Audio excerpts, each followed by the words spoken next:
Welcome to Let Me Fix This. Enjoy the video. You begin by deploying essentials immediately. Assign one tank to hold the choke while two damage dealers position for flanks.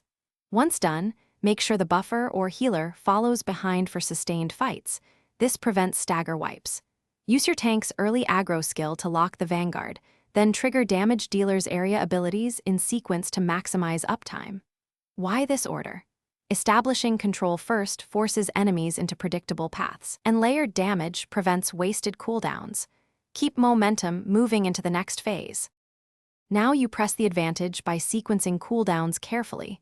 Rotate high-impact ultimates when the second wave is spawning to clear adds quickly.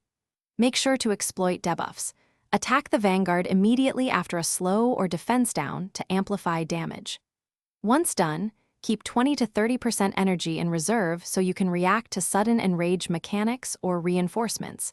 This buffer is your insurance. You'll notice smoother clears and fewer clutch saves when you synchronize burst windows with crowd control. Bring the fight to a close by timing your final burst on the Vanguard's exposed core.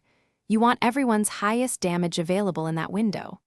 Once done, have the healer reposition to cover retreat lanes while AoE clears stragglers so nothing interrupts the channel.